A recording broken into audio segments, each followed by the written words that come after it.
afternoon. My name is Akeem Konju, and I'm your host this afternoon. And my co-host, Will Power. Dawi Power. Opawa. Um, we are here today to discuss, as elders, government and the youth, and what influence does government have on youth and organized crime and youth, and what influence that government had on people like myself, people like Dawi, and what was my thinking at the time when government approached me? Well, government approached a person in different aspects. Government come at you about the draft. They had at that time they had a lottery, and they pick who they want from the lottery, and you were going to Vietnam. It was just that. And if you felt you wasn't going, the stockade was on 39th Street to take you there. Youth today don't know that subliminally they are controlled by the government. The government and organized crime, even some of these youths take names like Corleone and Royal Family and all of these different aspects of European organized crime at one time, and take a hold of it without understanding the dynamics and the history of how it was created and what part government played in crime. As they start idolizing people, they have no historical frame of reference of how government even worked with people like Meyer Lansky, how people worked with Meyer Lansky to get Lucky Luciano out the penitentiary. After he had 35 to 50 years in Dannemora, which he did 10, and was deported back to Sicily. People don't understand that government works both ways. At one point, they worked with a man named Vito Genovese, who later on became a Don. Vito Genovese worked with Benito Mussolini as he was hiding out. But as the war started taking a tide and the Axis countries, were being defeated, and Mussolini was being defeated, they started working with,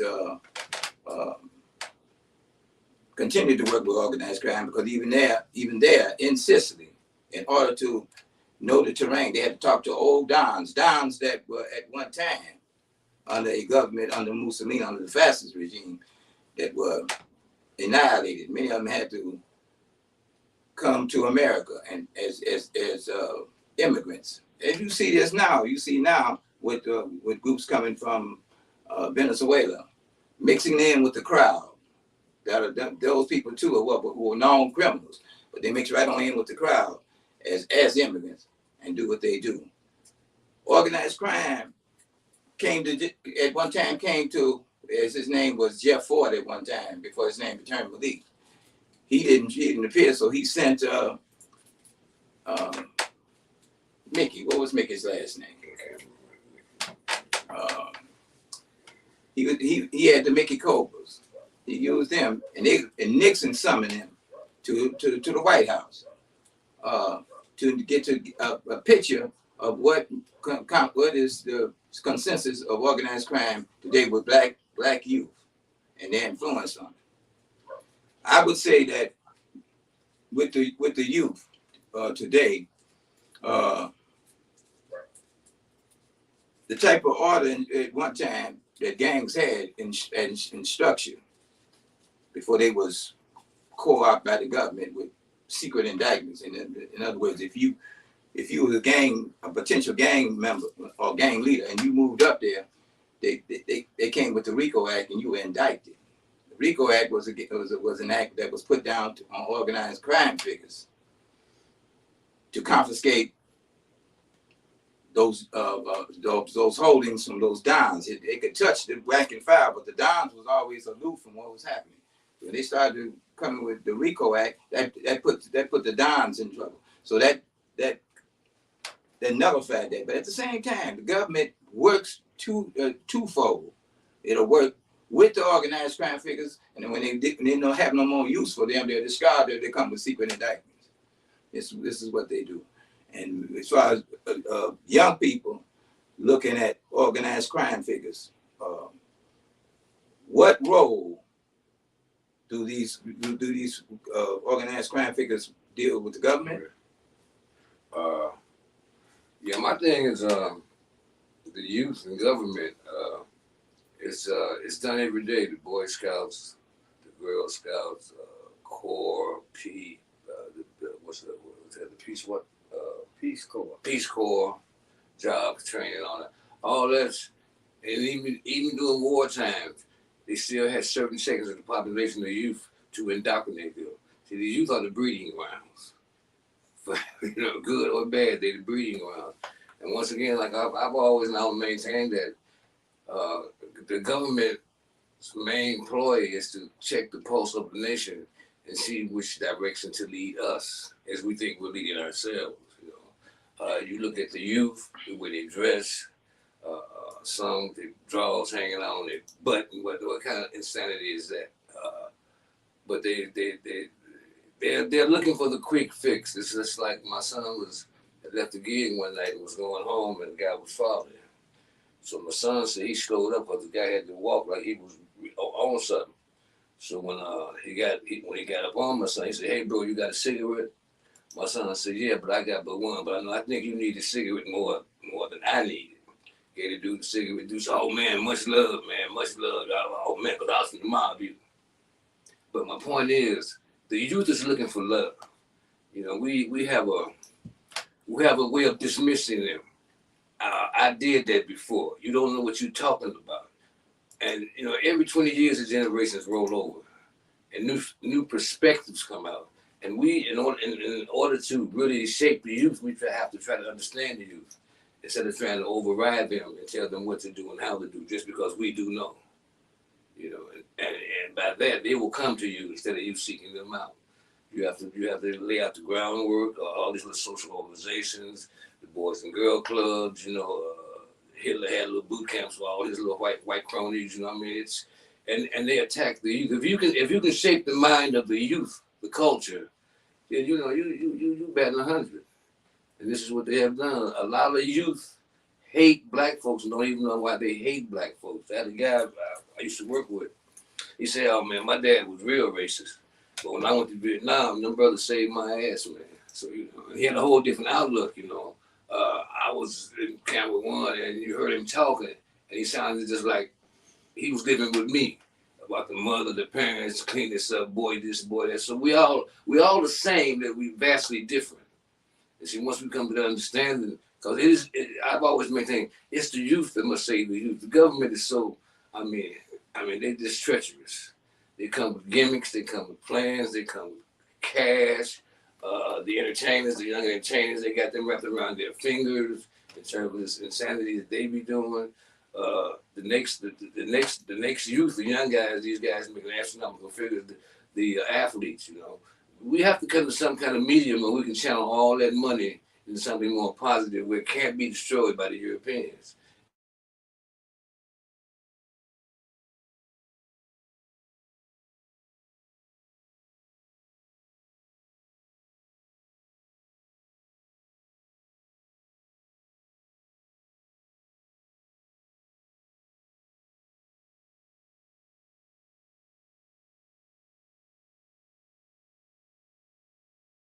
So the training starts at home with the youth, whoever you are, wherever you at. And the government job, just like the film Claudine, that was what the government employed to break down the structure of the black family by taking the man out, hiding his shoes. He had to take his clothes out, and the welfare people come to check. That was real. Everybody laughed at it, but it wasn't a joke. Because if you destroy the man, you're trying to destroy the race. You give him insane things to do, and moving from point A to B, which is really going nowhere. And like I said, when the youth see that, they see their parents clowning, they clown. We usually raise our children the way we were raised, and we usually clown the way our parents clown. It's just a happening. So and the government, and believe me, That's what, the computer, you got it up, you be looking at it, they be looking at you too. You know what I'm saying? So, it has to do that to maintain this kind of control, to set down new fads. And kids are so receptive to anything they think is new. But it's like my mother told me, there's nothing under the sun that's new. And so but the government job is to maintain that power. That's its job. And you do it by copping the youth. You give them astronomical salaries, you put them in boys' clubs, you make them be the only black man in this, the only black man in that. You have your tokens, So we have to move from point A to point B, sit down, talk with our children. And jokingly, my kids tell me, well, you old school, you old fashioned. Pops, you got to get with the times. It was real familiar. I don't know if any of you are fight fans, but I told my son that Terrence Crawford was going to kill Earl Spence. He was a lineal champion, the pretty boy, the golden boy, went to the Olympics and all that. But this brother, Terrence, was a beast. And so I told my son he was going to destroy it. Which he destroyed it. But he was saying, old timer, you don't know what you're talking about. I said, I know boxing, though. So that's how we have to teach them, by showing them, by getting involved in conversations with them, and not trying to beat the conversation. But these kids are very intelligent. They ain't got no damn sense, but they're very intelligent. I mean, it's like something go wrong with my phone, I have to get to my grandson or my daughter. That's her son. I don't mess with it. They just come here shop. Like I say, that's someone that broke into the school security system to change its ways. So, they're very intelligent. And the government said our prodigies they take away from us. Give them.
They caught him mysteriously by surprise. And what they did then, these different reports and stuff, those were reports of how they're going to fix, manage, and control that in the years to come. Exactly. So we were talking about long range and short range objectives, which they call objectives.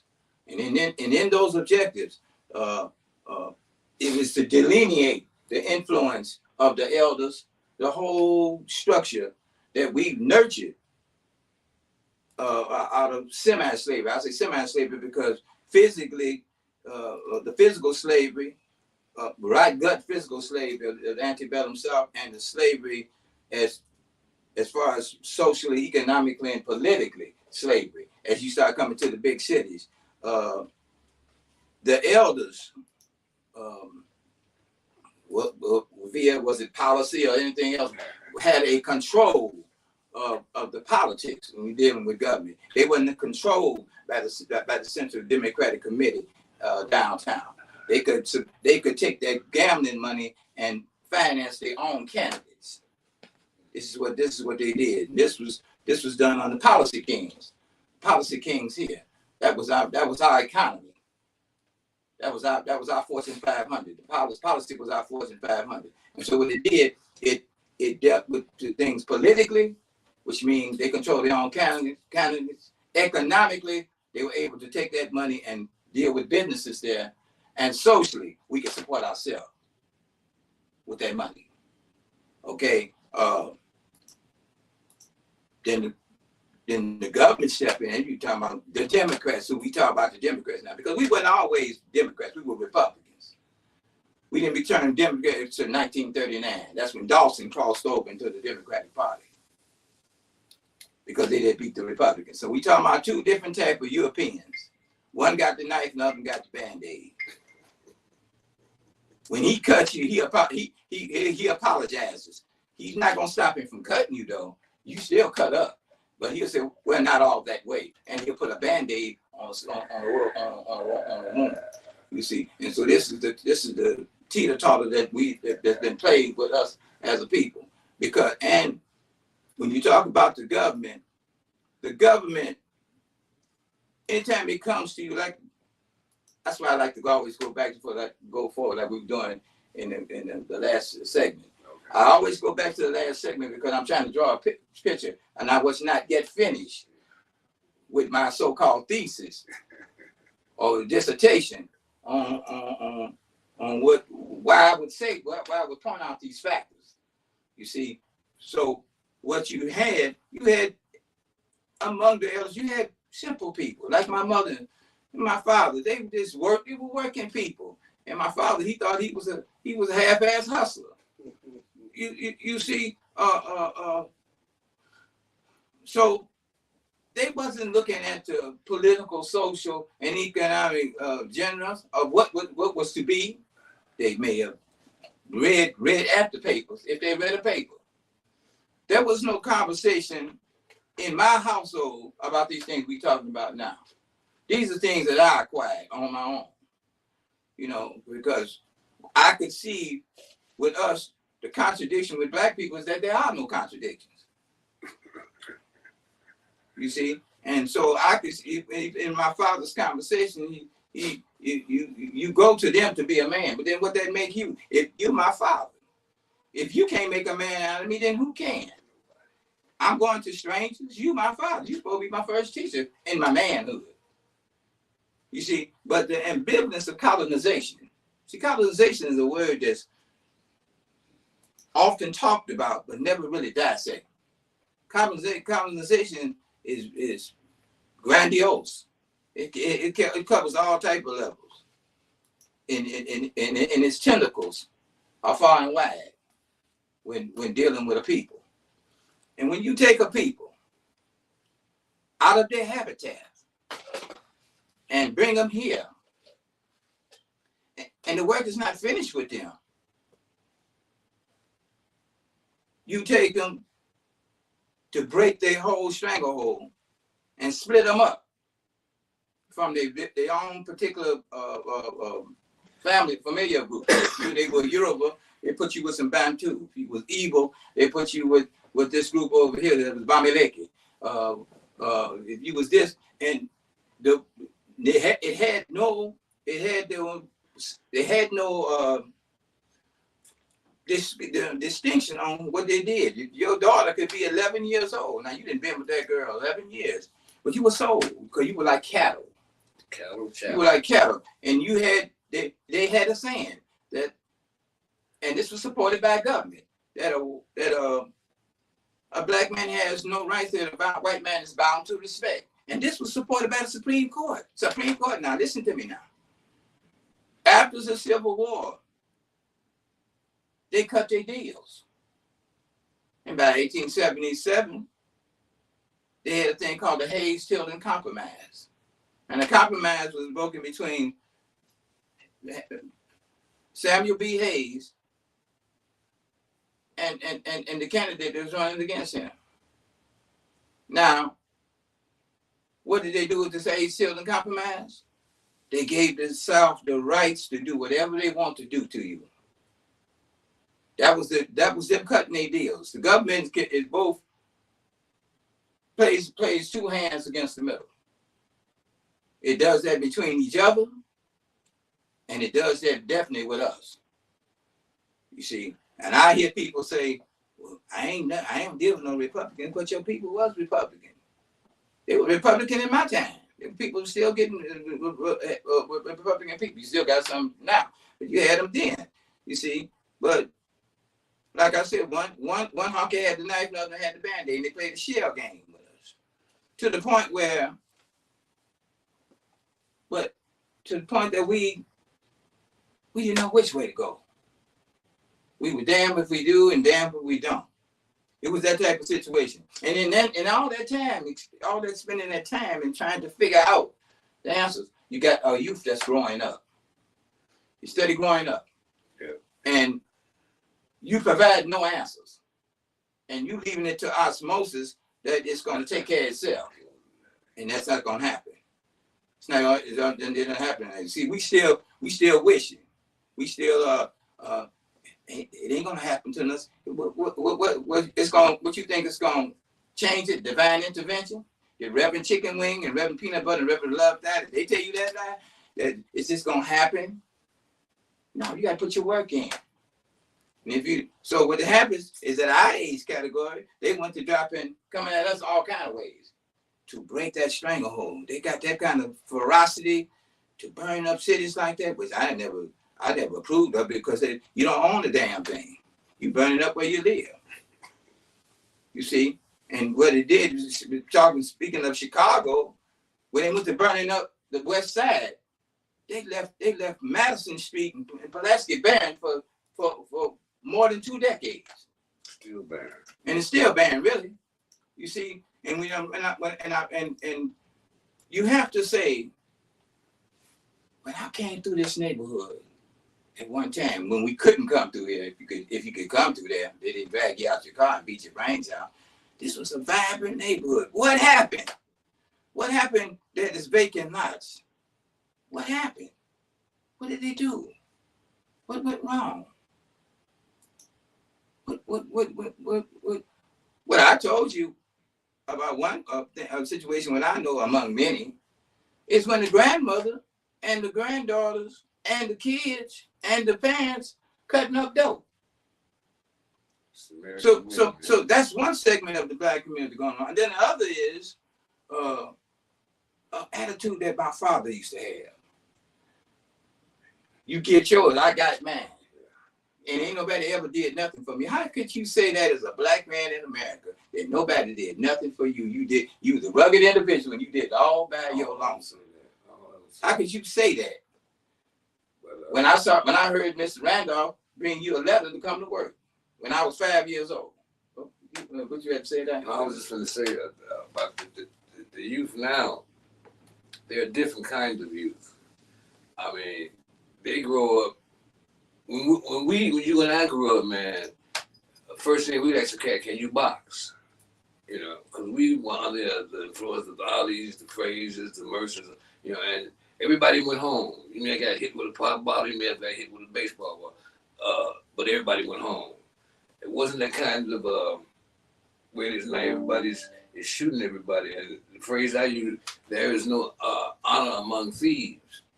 And by that I mean, if me and you banging dope and I pass out, you cuff my stuff and put it for me in the morning.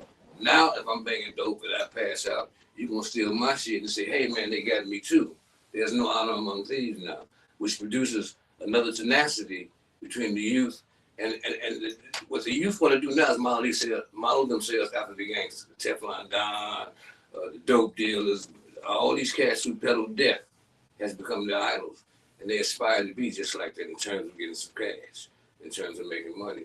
And the government, like a lot of folks will know, it was Noriega and Reagan who set all the crack cocaine out in California, out of company and whatnot, you know what I'm saying? And they knew what they would do. They were Camp David smuggling it themselves, you know what I'm saying? So they knew. But once if you can grab the youth, one way or the other, you can turn the tide. And so we ain't been quite able to grab the youth as a whole. There's too much diversification. As I had alluded to earlier, the youth don't like the youth. The old folks don't like the old folks because of whatever habits they have. He eat pork, he drink wine, he chase women, for whatever reasons. When we should negate all that and come together on the common cause of trying to re-educate our children, because the history of education has been solely written for the European, you know. I was watching a thing on the computer said Columbus didn't get here and Leif Erikson was here 500 years before that. Yeah, but the Africans were here way before that. See, so it's always gonna be us and them on top. Like I would like to use my example about Kennedy King. How come it can't be King Kennedy? Why the brother got to be on? You know what I'm saying? And this that's some subliminal stuff they do to the youth. When I was young, I thought white people was the shit. I mean, I really thought they was the smartest people, you know, because that's what was my indoctrination. But when I read Trick Baby, Before the Mayflower, and Man Child in the Promised Land, it gave me a whole different kind of thing because I was armed with information because I didn't know how tremendously bad black people were. And just in terms of, well, I knew about the music. I mean, you know, you get them niggas some music, man, they can get out. You know, we all know about the music. But as far as jazz and coming together and rapping, because brother was rapping way before the rappers even knew what rapping was. The jazz musicians were rapping. So it's all about, everything is all about communication. Like Ray Charles used to say, understand the best thing in the world. If you can understand it, you can work with it. If you can't understand it, then learn how to understand it. And the youth, they have the tenacity to do these things, but they put the energies in. And I ain't knocking purple hair and green toe. I'm not knocking none of it because I guess they being them. But we have bigger, more priorities to worry about right now. It's really pressing because the educational system is like, woo. I mean, it's like disastrous. And, you know, without education, you don't have your armor on, you know, or without quality education or half-ass facts, you know, which the European has basically fed us all our lives, you know, from that bullshit. I pledge of allegiance to what? A flag for what? I pledge to get my kicks, you know what I'm saying? So we have to look at our, and the youth, man, like, they scare me. You know, we thought the hippie movement was crazy and we were bold, but these cats now, they don't care about dying. They don't care about confrontation. Their whole thing is see me, I am the hit, and that's what we are evolving into. You know, the fact, like I say, the fat cats got all the money.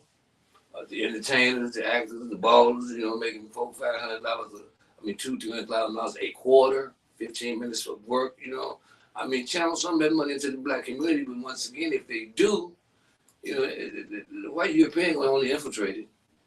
You know, I mean, then the house niggas will infiltrate it. And their job is to bring that down because, like, he's not going to relinquish this power. And as I said before, if he can control the youth, which he's doing a pretty good job, and that goes, I'm talking about all youth. Yeah, but if he can control the youth, he batting 100, you know. And we alienate, our children tend to alienate ourselves to Europeans that they think is bad, like what Taylor Swift, whatever her name is, Smith, whatever her name, that steals everything she got. She can't sing, Demi Lovato, all these people that our children are trying to emulate ain't got no real skills. Because our children don't know what real skills is because they won't listen. You know, I told my son my poem, Invisible Man, I told him I wanted him to read it at school. He wouldn't read it. You know, he's a freshman, wanting to be a sophomore. So we are alienated from our own culture. You know, when I was a kid, every nap got his own route. Can't you comb it, don't you try? I mean, everybody made fun of the naps. Cats was getting processes, young cats was getting processes, burning sores in the head.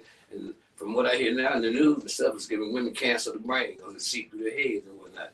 To be like who? You know? So once we learn to love ourselves, then we can move to other plateaus. But we don't even like ourselves.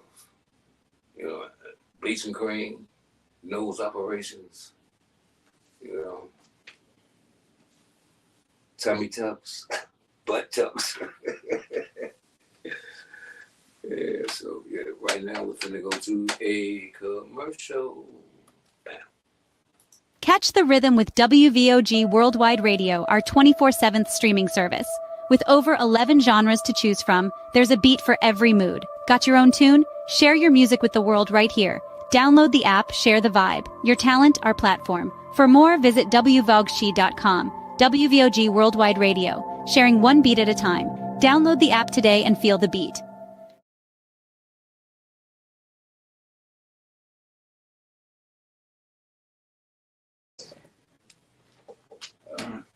Yeah, So I've always said that, like clothes. They say clothes make the man. Maybe it does or maybe it doesn't. But this GBT, and I mean, I really don't care what you are. I don't care what you like to do. If you like to bark at the moon late at night, that's your business. But this, I want to be a man. I want to be a woman. I guess I'm just old school and can't get with it because God made you one way, and then through the whatever happens in the womb, the DNA, whatever happens, you come out. You come out a woman, but you think like a man. You act like a man. So I mean, how do you fight that? In the old days, the brothers would say, kill him, kick him out of the tribe, but they go to the bathroom just like you do, So I don't really get involved in all that. I know what I like, and that's all that matters to me. What another man like, I really don't care. As long as it don't belong to me. I really don't care. But yeah, I don't. It's the culture, and it actually started with the word they call androgynous. Which means when you dress, you can't tell whether you're male or female. The clothes are all the same. So that kind of kicked it in. Men dress like women. Women dress like men now. What would make a man want to expose his butt? I can understand a woman shaking her butt. Hey, that's what she's supposed to. That's what she got it for. It's a physical attraction. It attracts men, like titties and booties. They attract men. So, or whatever you like. Whatever the case might be. But I just don't really. If there was a war to come and a lot of them was out there to fight the battle, you have another perspective about them. They'd be cool. So we have to look at upbringing. Because I used to do the name calling when I was a kid until I found out the reality of the DNA and life and things of that nature, But I don't do that anymore. You can't help how you come here. And youth are brutally honest. Because they don't know other way to be until they become corrupted. Through growing up, you at the store and the man face all messed up and your daughter will ask you, Mommy, why his face all twisted? Kids are brutally honest. They brutally honest because they don't know how to lie yet. So the thing is, and these new cats, they have no conscience. And when the mob hits you, he hits you. These cats killing kids. They have no testosterone, And I've often said if Jeff and all the cats locked down was an issue of mandate, that if you go to shoot somebody and you shoot the wrong person, you got to take the consequences because you either go to jail or you go to hell. And that'll stop a lot of the killing. But nobody's going to put that mandate down because that's preserving the black race. You know what I'm saying? So that's what we have to look at. And these cats are treacherous. They don't have no respect for person. When they about that money, they be serious.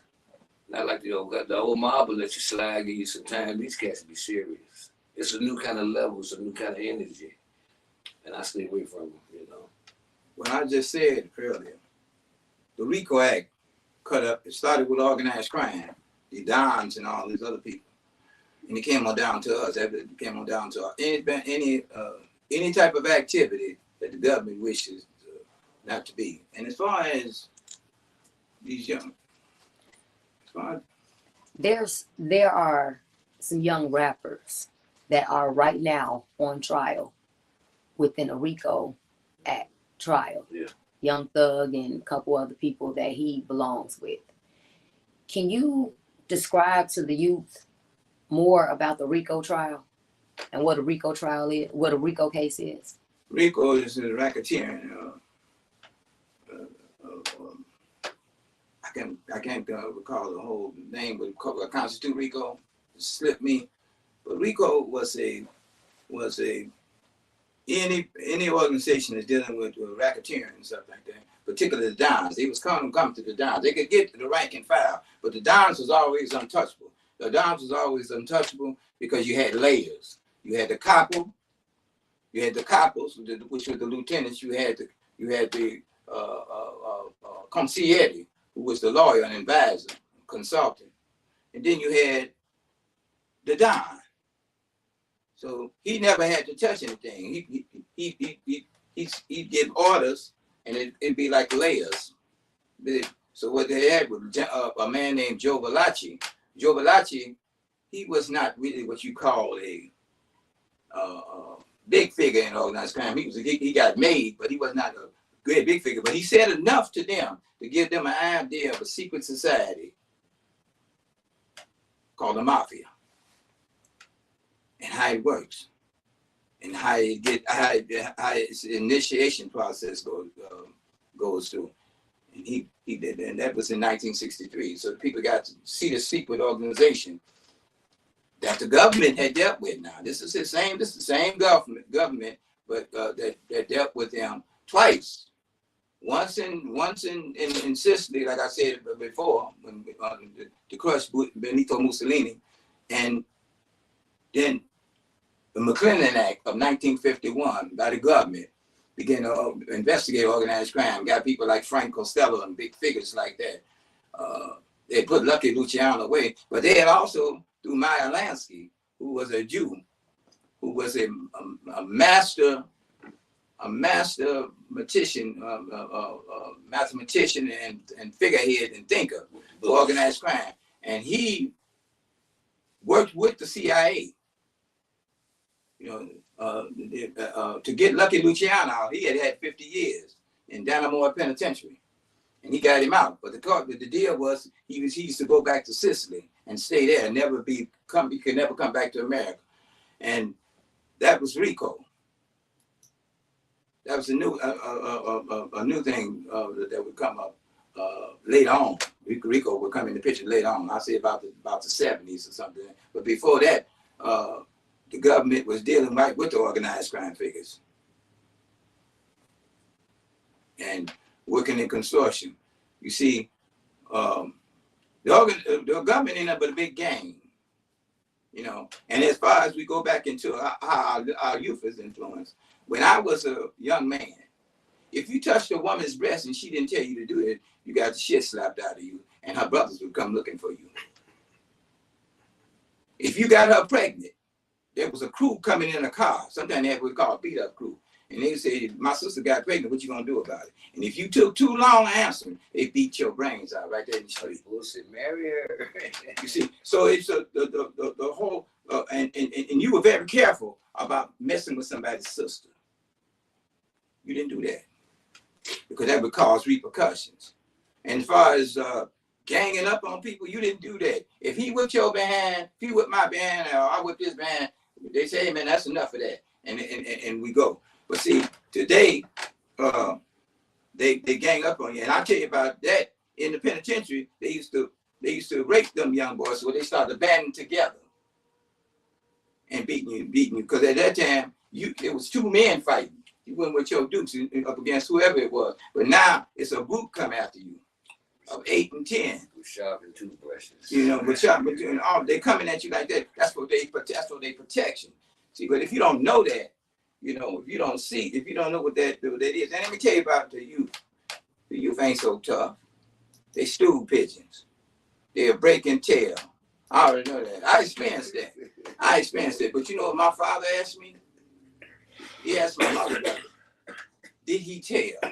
Did he talk? It was important to him to know what kind of gene was in me. Did I have me in him, or did I have something else in me? He had to know that. I knew where he was coming from. When he found out I didn't talk, that's all he wanted to know. That's all he wanted to know. Character. He was talking about character. You did the time. You did that. Don't flank out on nobody else. Go on and take that ride. They don't do that now. See, and they talk now. They talk quick. And some was talking then, but they really talking now because there ain't no reprisal. See, you can't still can talk and tell on you and come right on back out there and ain't no reprisal. But at one time he did that, he couldn't come back to that neighborhood. He couldn't come back to that city. All the city. And we had girls or young ladies had a certain kind of reverence about them. You just didn't have sex with her. I heard cats say, man, you ain't had nothing, but you didn't do nothing. But that would change. That would change now. If a girl 11, 12 years old got pregnant, like it did when I was living in Jane Addams, it was the talk of the whole neighborhood. And other girls were warned by their mothers, do not mess with her. She was isolated. She had to practically leave the neighborhood. This girl that I'm talking about, her name was Rosemary, and she was 11 years old and had twins in 1964. It was all on Jet magazine and Ebony magazine. It was the biggest talk all over the city that this child, 11 years old, had twins. You see, so but we've become callous to that now. Why? Because the grandmothers now were the potential dope fiends then. When the dope was being put down don't you think that this European, after those riots, didn't have a plan for us? He had one plan. He had, I call them existentialists, but existentialist niggas who were trying to run and go here and go there. But a man named Dempsey Travis, you have anybody ever heard of his name, Dempsey Travis? He was a real estate agent. And he said in Dollars and Cents in 1980 that the greatest mistake we gonna make is when we allow them to push us out this city. We're gonna run back to what we was, and we're gonna do it to ourselves. Socially, but mainly economically and politically. You're gonna go back to the same thing. What you think we were fighting? People think we were fighting for those wards. I was part of that. See, when you ain't been a part of nothing, you don't see nothing. But when you've been out there in them trenches, in the cold and the snow and all that, they're knocking on doors and people slamming doors in your face, but you steady moving on. You see the big picture. He needed 2 wards.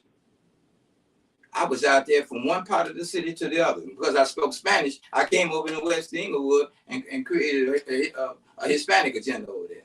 I went to people's houses and took that part. I was working with Louis Gutierrez all at the same time. I had placards over there for that group and our group to show that we had solidarity.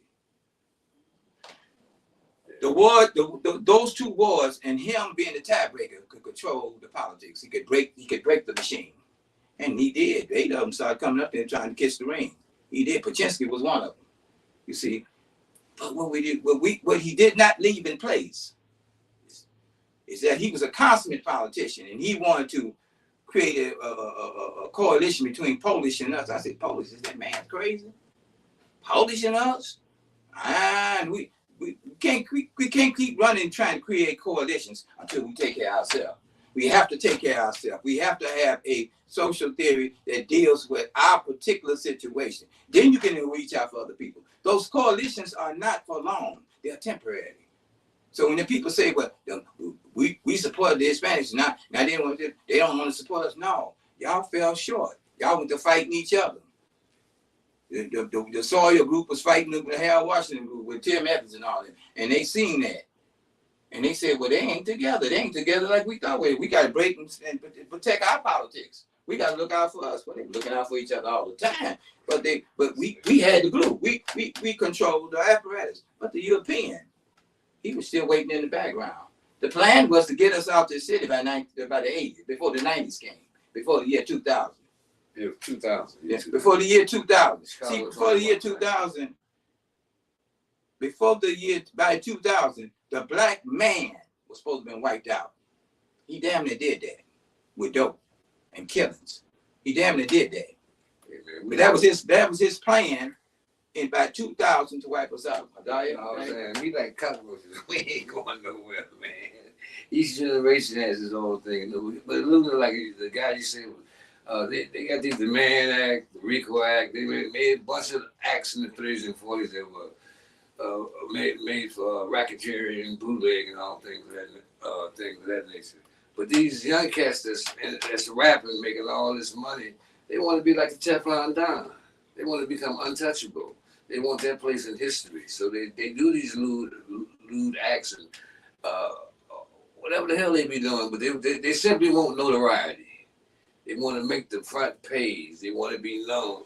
So they might kill somebody. They may take somebody off. They may pay somebody off. They do what they do. They have no conscience. Money has taken them to a whole new level. And they say money changes you, but money does not change you. If you are a messed up, nasty person before you got that money, you're going to be even more messed up and more nastier because you got money. If you are a giving person, a kind person, you're going to start giving. I mean, that's just the nature of people. And once we start giving to each other, once we start liking what we look like, our noses, our big lips, you know, and sisters and big arms and what's that, and once we start to love all those attributes about us, you know, we really got something to stand on. You know, because we don't really like ourselves. People don't know they had the bleaching cream, they call it natinola, try to turn your skin white.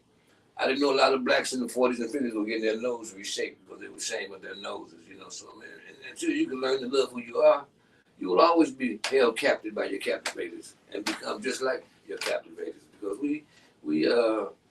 why should we emulate them when they're trying to wipe us on the planet? And everything they have, they stole. You know, they invented mayhem and a lot of other things, but the youth, those cats, they want immortality. They want to be talked about like the Teflon Don and Frank Matthews and all these. This is what they're living for. You know, to put their stamp of approval on it, because they're making more money than the Pope. You know what I'm saying? Selling nonsense. You know what I mean? But who am I to judge? You know? I understand that because when I came out the joint, I had an idea. I'm gonna pimp hoes. I'm gonna pimp me a hoe if it kills me. I'm gonna pimp me a hoe, and she don't give me my money. I'm gonna beat all the skin off her behind. But then something told me, Iceberg sled. don't you have a sister? Don't you have cousins? What would something happen if they beat your sister like that? Because the chump don't want to work or don't get his own money, so he gonna do it at her expense. What would you do? I said, I'd kill him.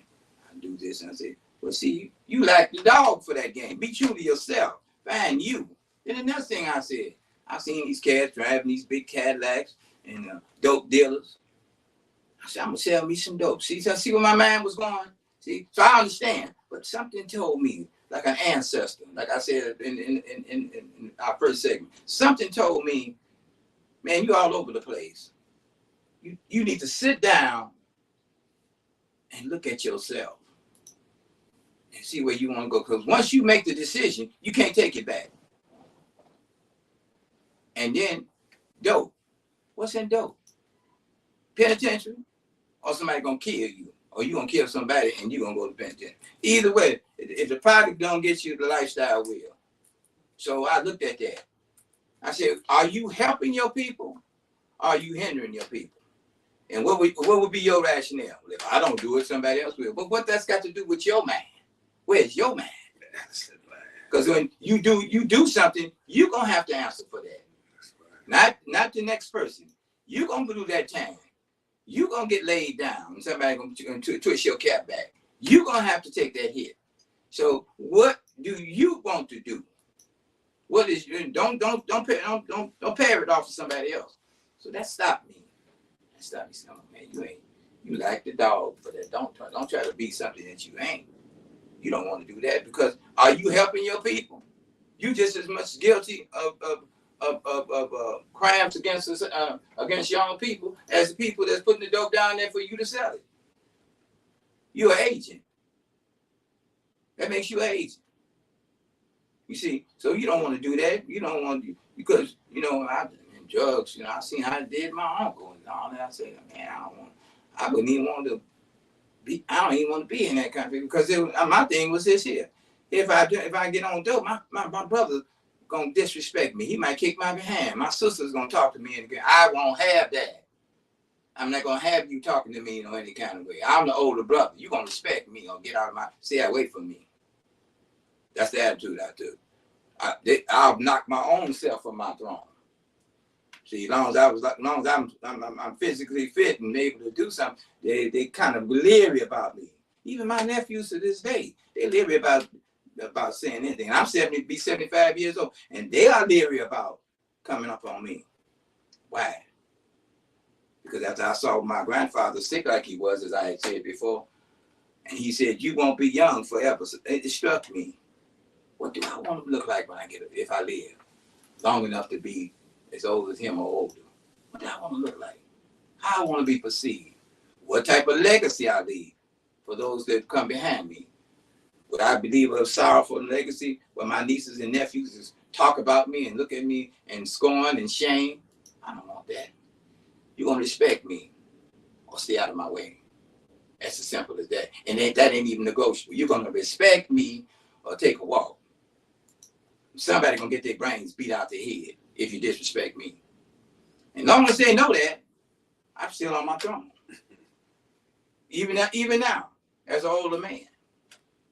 Joey? No, it isn't, man. I don't have that problem, man. I'm not doing that. I don't know. You know, the youth. It depends on how you raise them. You know.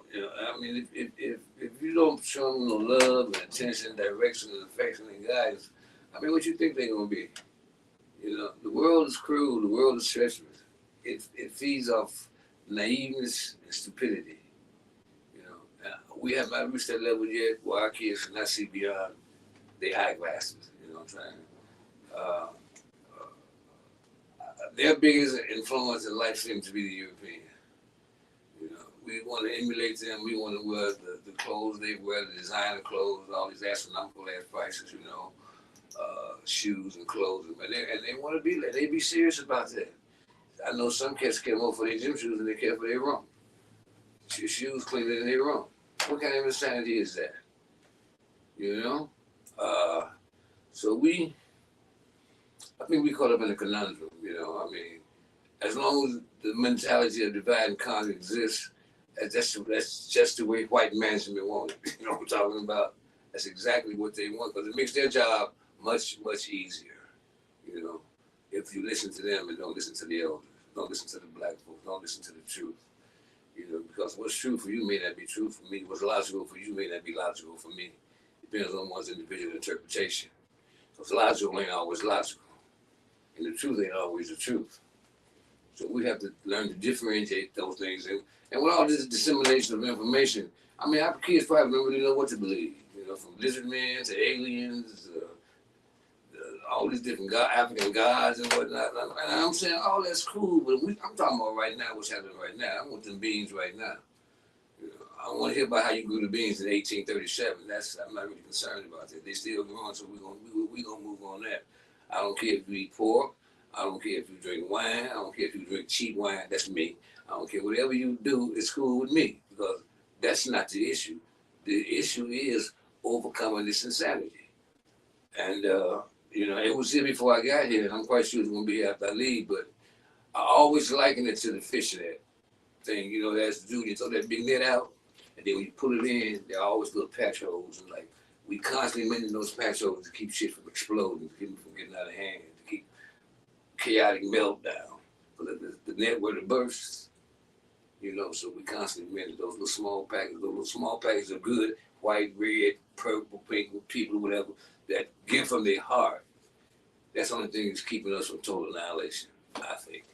Well, we talking about the youth. You know, we eating out of both kids, but my thing is I'm trying to express to these elders that it's an elder like me who don't give a damn about punks in the street. I really don't.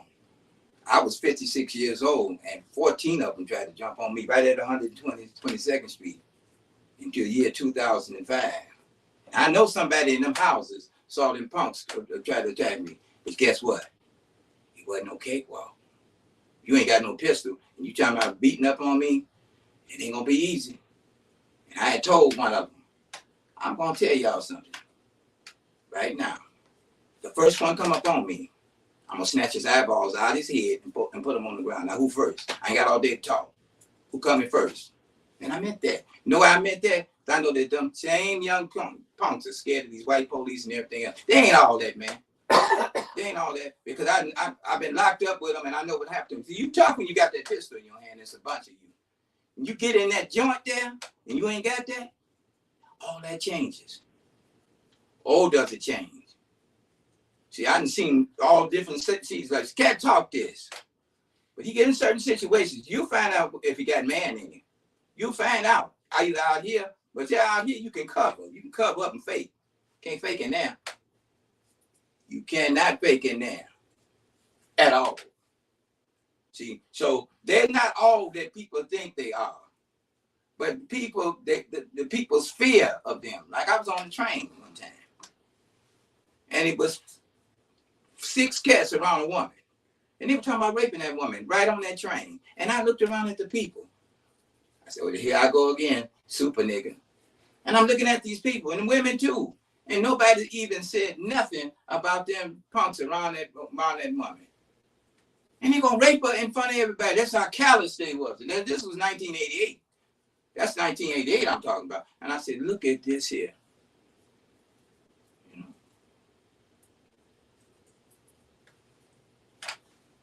No, I just wanted to say we're going to a commercial break, and we'll be right back. Radio from the community, by the community, for the community. WVOG Community. Radio from the community, by the community, for the community. WVOG Catch the rhythm with WVOG Radio Worldwide from the community, Radio, our by the 24/7 community, streaming for- service.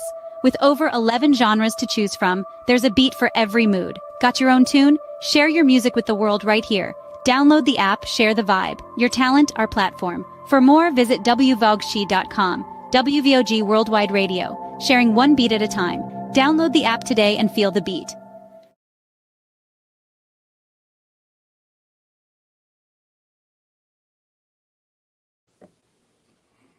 First of all, dress like a man. Second of all, you're a woman. Don't expose all your goodies, because ain't nobody gonna want them when they see them. They may want them long as they don't see them. So just learn to take care of yourself. Your body will thank you for it.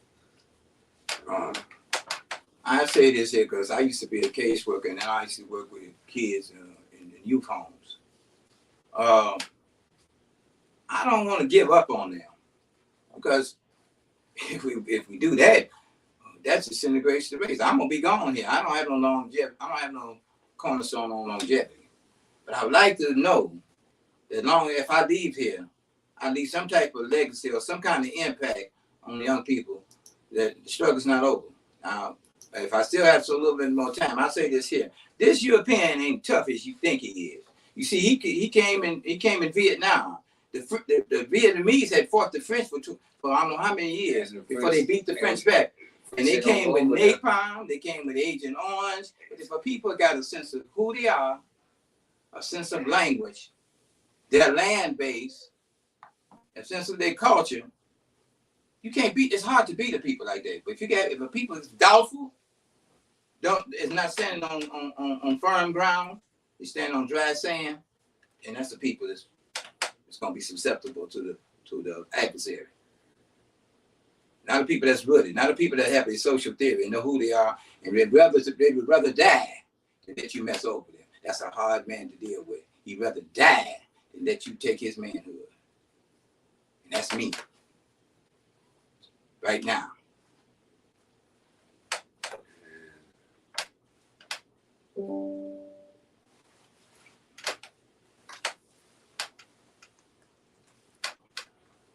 I understand, Simon.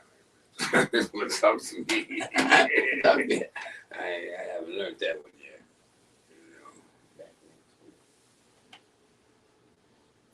This is to give seniors an inspiration that it's people like us out here that still vibrant. You know, we older, but we ain't went to sleep. We ain't, They kick us to the curb. I remember a lady wanted me tell me to come out there. You can come out here and live with me. I said, these people look like they're ready to die. I know I got to leave here one day, but I ain't ready to cash in. I said, these people, all they gotta do is step in the grave. And I said, I can't work from this kid. I don't even like to live in the senior citizen building. You know what I mean? People, I don't even want, you see, I don't need all that there. I'm still vibrant. I'm prepared for this. Now, if anything can happen, For some old folks so gloomy. Man, that's it. Man, They got old. Nobody man, look, come on. I'm 74 years old and proud of it. I'm not going. I'm not. Catch the rhythm with WVOG Worldwide Radio, our 24/7 streaming service. With over 11 genres to choose from, there's a beat for every mood. Got your own tune? Share your music with the world right here. Download the app, share the vibe. Your talent, our platform. For more, visit wvogshi.com. WVOG Worldwide Radio, sharing one beat at a time. Download the app today and feel the beat.